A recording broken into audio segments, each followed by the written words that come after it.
It's so great to hear all the conversation this morning. But we want to take some time now to focus on interfaith conversations about hate. Nobody can hear me, but that's okay. They will eventually. They'll calm down. Hey, thank you so much. It's such an honor for me to be asked by Shahina to moderate today, to help out a little bit. And of course, we do this all now in light of what happened yesterday. And well, it casts a pall over everything, but as Dr. Retta said, it also inspires us to hope, to work together, and that is an apt way to begin this session. Most of us here would be familiar with what Christians call the Golden Rule, and if you aren't, the Golden Rule basically states, do unto others as you would have them do unto you. And those words were spoken by Jesus, who is the founder of Christianity, but versions of what Christians call the Golden Rule can be found in all the world's major religions. So we have many differences, but that is one thing we all have in common. And it's a shame then that so many of us have failed to live up to that basic, simple standard. And we wonder what the world would be like if we all treated each other the way we wanted to be treated. And so this morning, our three panelists are going to take a few minutes, 10 to 12 minutes, to talk about how their faith communities are using the teachings of their traditions to build bridges between people of different faiths. We'll start with Loraine Mackenzie Shepherd. She's the minister at Westworth United Church. She writes and teaches courses on biblical interpretation and United Church theology and history. She's passionate about interfaith and ecumenical networking and journeying together in solidarity and reconciliation with marginalized peoples. And she'll be followed by Rabbi Kliel Rose, who came to Winnipeg from Edmonton last August to be the senior rabbi at Congregation Etz Chaim here in Winnipeg.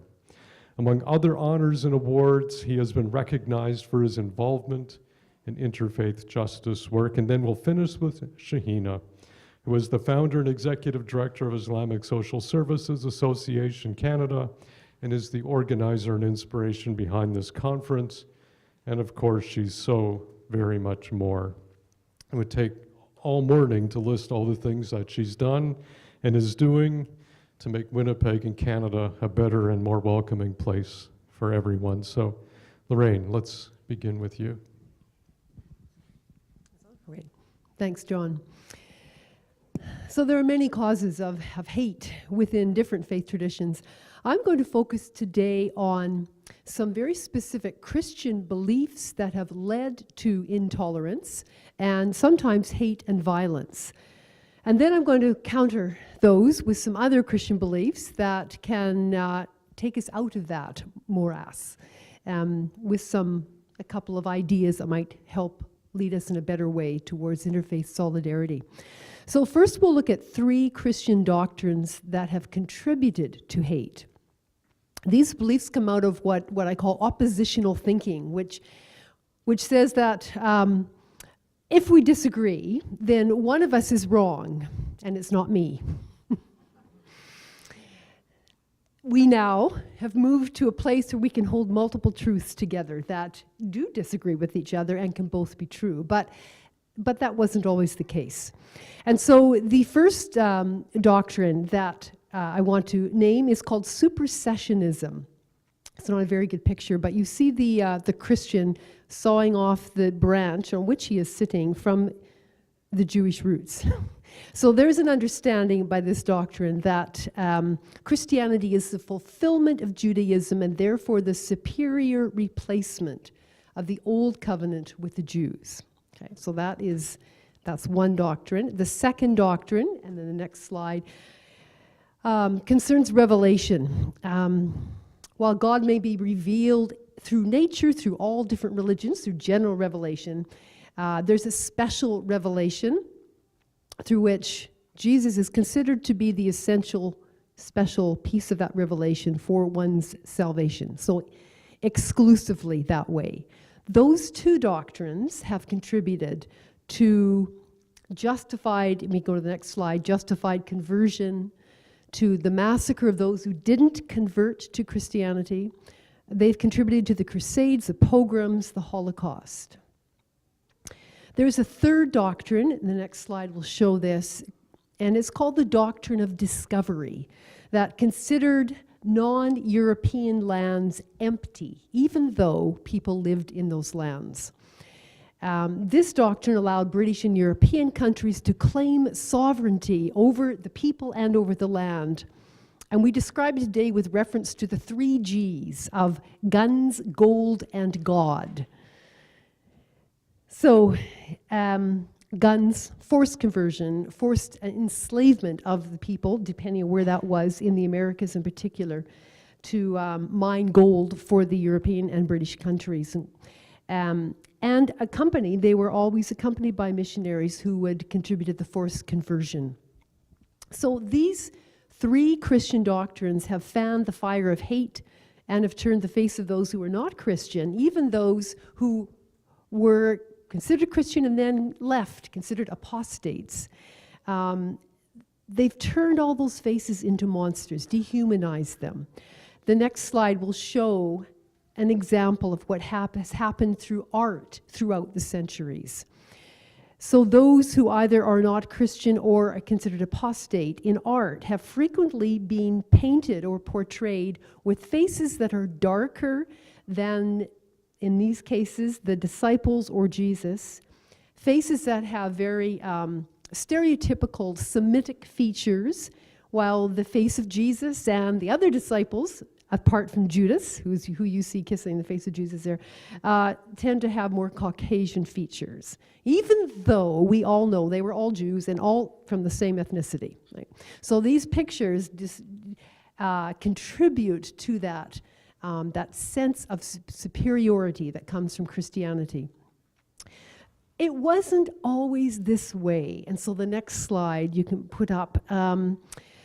In the first few centuries of the Common Era, non-Christian historians begrudgingly acknowledged Christians as exemplary in their generosity of love towards one another and towards their neighbors. Now here we see a statue of Emperor Julian, who was trying to reestablish the cult of emperor worship. And he begrudgingly told his priests to follow the example of Christians because they alone were benevolent to strangers. He didn't really like that very much, but he said, you priests, you've got to do better than that. Historians in the first few centuries noted that Christians were set apart by their generosity of love towards one another, towards their neighbors, and where the justice system demanded retribution, the Christians would call for grace and mercy. Christians were considered by many outside the church to be the epitome of love. And the next slide will show what happened in 251 CE. There was a plague that struck the Greco-Roman world, and fear caused city dwellers to expel their own family members onto the streets when the family members became sick, because they were afraid to catch it and die. And the Christians were the ones who actually took them into their homes at risk of their own health and their family's health and nursed them back to health. And some of them did die because of that. So the next slide will show a story that inspired some of these acts of benevolence, and it goes back to Jesus' teachings of love. Here we see an interesting portrayal of the Good Samaritan as being the one with darker skin, the one who was attacked and wounded with lighter skin. That's sort of an opposite portrayal of the stereotypes that are often used in telling that story. Well, the Samaritan was someone of a despised faith. And so in the story, Jesus told us to say, it is across the faith commandment of us being responsible for the care of one another. So what happened along the way that changed this very radical acceptance of people of different faith traditions and a command to be generous and loving across those faith traditions? I'll suggest a couple of things that happened along the way, and they provide us lessons, hopefully, from which we can learn. The first was that, in the next slide, when Christianity was declared the religion of the empire in the 4th century, it gained power and became aligned with the Roman Empire and its instruments of war. So the teachings of Jesus prior to that were to put away your sword, to not be a religion of the sword, and that changed when it became a religion of the empire. Sometimes there was power struggles between the church leaders and the empire rulers, the emperor or the kings, the princes. And in the Middle Ages here, some of the emperors began to appoint their own pope. They were called anti-popes, to counteract the authority of the church. And so here's a picture of an anti-pope being appointed in the 1100s. So church history strongly suggests that we need to maintain this separation of religion from the state. If we can return to the roots of our faith, at least from what we've learned as Christians, we might be able to have a non-partisan voice that can partner with people of other faith traditions to advocate for the marginalized. Secondly, and the next slide will show, Christians need to remember our own teachings of general revelation of God's beauty shining through all people, indeed all of creation. And I personally believe that while Christians have our own special revelation through Jesus, other faith traditions have their special revelations through their sacred scriptures or through their prophets or through their religious leaders.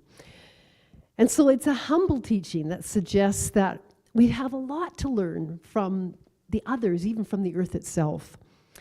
There is a story that's told of Christian, it's a missionary center that is now teaching those who are going out to other lands, and they say to people, to missionaries, Christian missionaries, the first thing you should do when you move to a new land is not to open your mouth, but to listen and to take off your shoes, because the land you're standing on is holy land. Why? Because God has already preceded you to that land, to the people, to their faith, to their culture, to their traditions. It connects with another Christian doctrine called the Missio Dei, which says that God's mission, this understanding of God's love and healing going to all, is bigger than the church. It's beyond Christianity. So these are some new Christian doctrines that are newer, that are coming in trying to counteract some of this arrogance and exclusivity of the previous ones. And then the last story I want to tell is about mysticism. It's about if we can reach beyond all of those differences between all the faith traditions and reach down to the heart of them, we might find the heart pulling us a little closer together. We had a young Muslim man come to our church a couple of weeks ago to our Ash Wednesday service, which was more of a contemplative, meditative service. And I asked him why he was there. And he said, because this type of service, this type of mysticism reminds me of my Sufi teachings and my mystical teachings, and I find myself at home within these mystical connections of the heart. That was a powerful story for me. And so it helps me believe that we can find that common bond of love and compassion for one another and for the marginalized and the earth if we're able to move beyond some of the more dangerous teachings and find ourselves returning to the roots of our faith. Thank you. Thank you, Loraine. Rabbi Kliel, please. Thank you. I'm very honored to be here. First of all, I want to begin by just acknowledging what took place yesterday. I know that several of you were together to pray for the innocent lives that were taken in New Zealand. In our tradition, we begin by saying, when we hear the news of someone who's passed, we say, Baruch Dayan Haemet. Blessed is the true judge. And I would add to that, I believe ultimately God has God's reasons, but when the time comes, I'd like to understand better why God permits these things to take place. I can't fathom how a God of mercy and God of compassion would ever permit that. And at the same time, I also believe strongly in free will and understand that this comes through human agency, which is even more disturbing. So I'm not going to be as, perhaps not as clean and precise as that my colleague to the right of me. But I want to say that, first of all, somebody pointed out a while ago that there's no such thing as Judaism, just as there's no such thing as Christianity or Muslim. There's something known as Judaisms, Christianities, I don't know how to make the plural, Islams. So I'm giving one perspective that I know to be true, but I have to start with the more difficult facet of this discussion and say that within Jewish tradition, there is plenty of literature that is focused on hatred of others. That's not how it starts, I believe. Right? If we look at the Torah, if we look at the Bible, don't hold, the famous quote, I'm going to give it a loose translation. If there's a biblical scholars in the room, don't hold it against me, but don't hold hatred in your heart towards your brother or your sister. We take that seriously, and yet, at the same time, as I mentioned before, there's plenty to suggest that within Jewish cultures, there has been hatred expressed towards the others. And how does that manifest itself?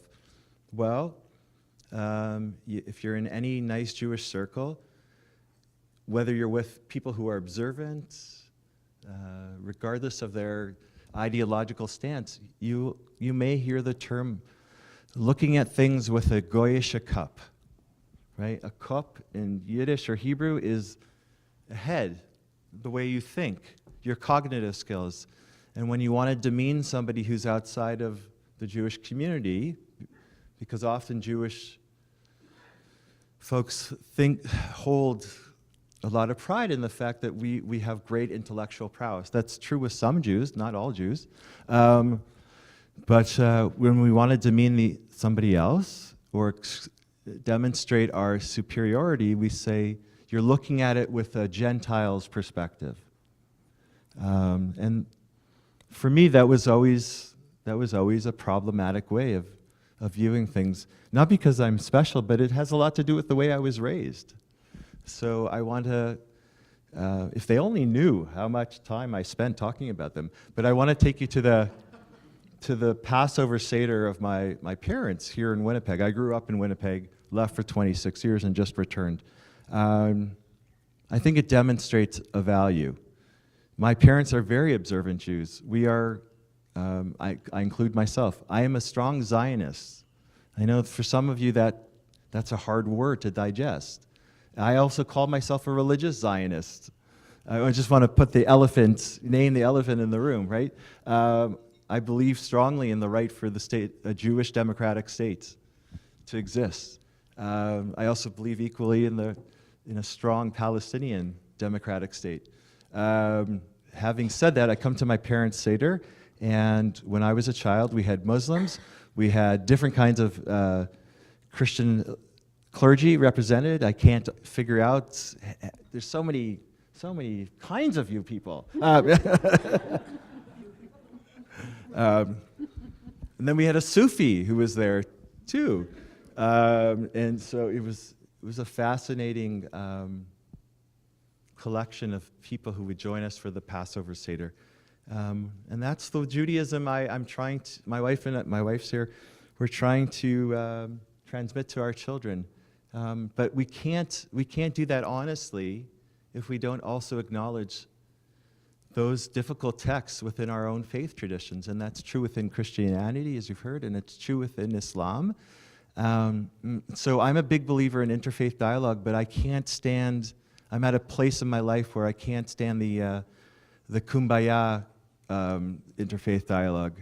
I want to go deeper and figure out how we can engage more seriously, more meaningfully, and say, please, Shahina, Loraine, name the things that are contributing to the perpetuation of hatred that's coming from your very tradition.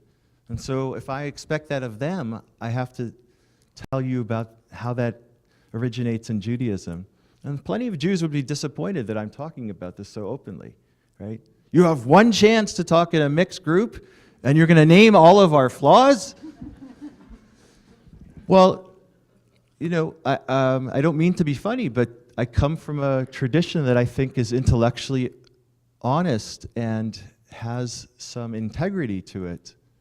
And there are reasons why these texts were created, right? A lot of it has to do with hatred of Jews for centuries and centuries, and that continues. And when you're a persecuted people, sometimes the only way you know how to respond, and I'm not validating this, is to say, especially if you're a leader within that persecuted people, one modality of responding is to say, in the next life, those people who despise you will be dealt with by a greater force, by God. And you should know, in the meantime, that they are the incarnation of evil. They're here to test you, right? All sorts of indications of that. If you look in Hasidic mystical literature, there's plenty of that too. They talk about a Jewish soul that rises above other souls, and how God has this preferred way of taking in human beings. But I don't have to choose to focus on that. I mean, I have to acknowledge it exists, but I don't have to necessarily perpetuate a Judaism that is solely about disregarding other people or hatred towards other. And I don't think that's Pollyannish. So I think I want to, I don't know if this is what Shahina had in mind, but I want to name the truths that are there and see it for what it really is and not gloss over it. At the same time, I don't, to quote my mother, I don't have to become paralyzed and live in that hatred or live in my own victimization. And I think it's incumbent upon me as a Jew to counter that, because I think the love of the other certainly outweighs, as I understand it, as a major tenet within Judaism, outweighs hatred of others. And so that's where I want to come back to, but I can't do that without first acknowledging what I've already said. So chosenness is a difficult concept. Any very polite Canadian Christian always gently who wants to engage in this, always comes up to, sorry, I'm now stereotyping people with a lot of freedom. So, oh my God, I'm down to 1 minute. Okay. A major pressing question for them, once we get over the Canadian forbearance, politeness, is, so what does it really mean to be that the Jews are God's chosen people? I have, if you will, I have chosen to define it as we have a special mission, if you will, on this earth that does not make me superior to any other faith group, right? So I do think that Jews, we talk about being an or lagoyim, a light to the nations. I think there's a lot of truth to that fact. Judaism has tremendous things to teach the world. In fact, just as a reminder, we gave birth to these two other traditions. But does that mean that these other traditions can't serve as a light to other nations? Of course not, right? I want to make that clear. So what can I do to combat? That sounds like harsh language. One of the things I have to do is, my wife has really taught me a lot about this, is I have to also honor the fact that I am, not deliberately, but I carry misogynistic tendencies because of where I come from. And if my mother heard me say that, she would be a little surprised because she's a strong Jewish feminist. But as a man, as a white male, I carry all sorts of privileges and assumptions. And what I have to start doing, and I'm slowly doing this, I hope my wife knows, in my classes with 12 and 13-year-olds and their parents, I'm teaching them Jewish women's commentary on the Torah. I'm going to shut up in a minute, I promise. So that's one way to state that. In terms of Islamophobia, I really want to underline this point. we have to stop allowing the geopolitical challenges in Israel and Palestine to define the historical truth about Jewish-Muslim relationships. We can't ignore that situation, but that does not define all facets of our relationship to one another, certainly historically, and is not the case today. So I worry about Israel and I worry about Palestine, but that can't trump every other thing that we, or every other opportunity for us to dialogue. So we have to, that myth is being perpetuated within the Jewish community and within the Muslim community as well, as the main criteria for why Jews and Muslims can't get along. And we can look to different points in history where Jews and Muslims had wonderful dialogue and discourse and shared so much. And I'll stop, sorry. Thank you.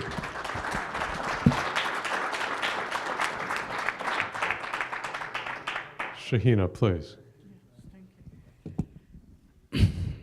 Bismillah ar-Rahman ar-Rahim. In the name of Allah, most compassionate, most merciful, I greet you all with the greeting of Islam. Assalamu alaikum. Peace be with all of you. I knew I chose the right people because honestly, this is the kind of conversation we are not having within the interfaith community. I'm sorry to say, and I agree with Kliel that it's all about how great we are and how great we are together. But I think it, as Rida said, we have to face the elephant in the room.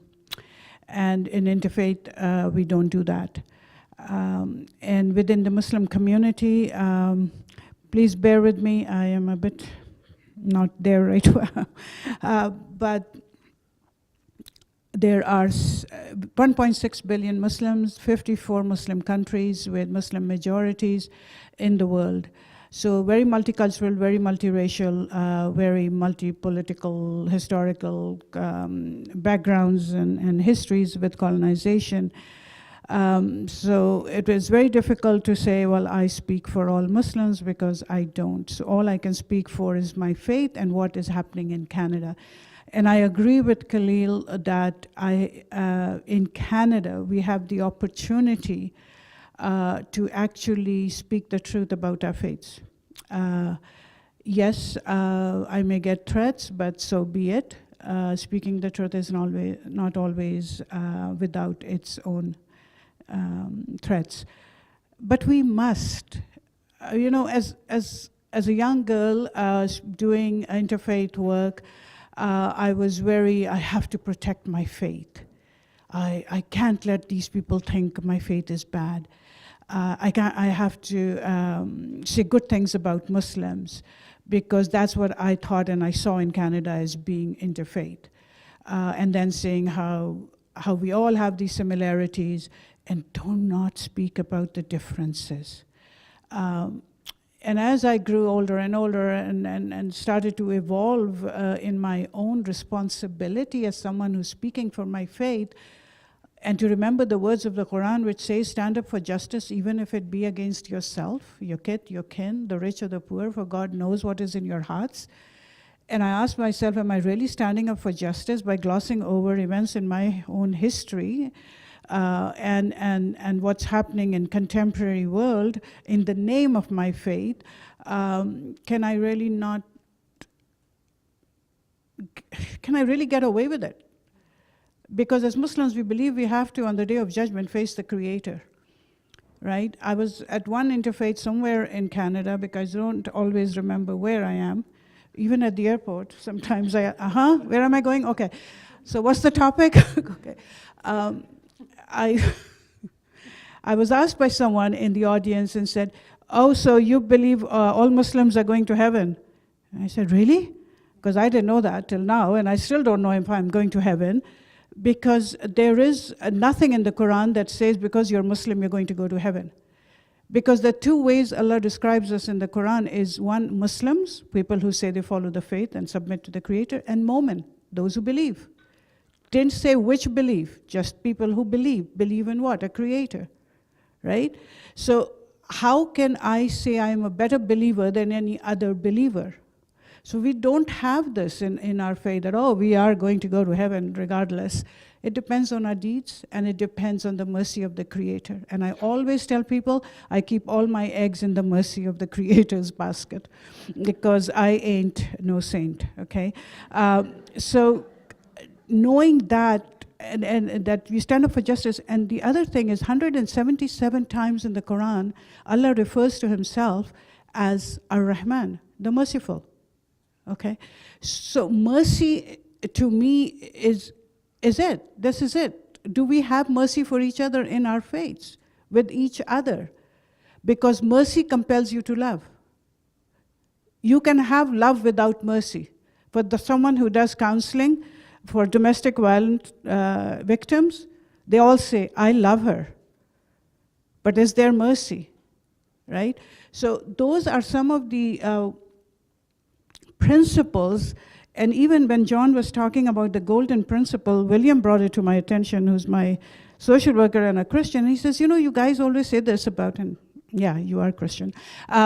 You guys say this about want for others what you want for yourself. But John put it differently. He says, do unto others what you want done to you. But you've heard both versions. I have a problem with the first versions, because Christians believe we should all be Christians.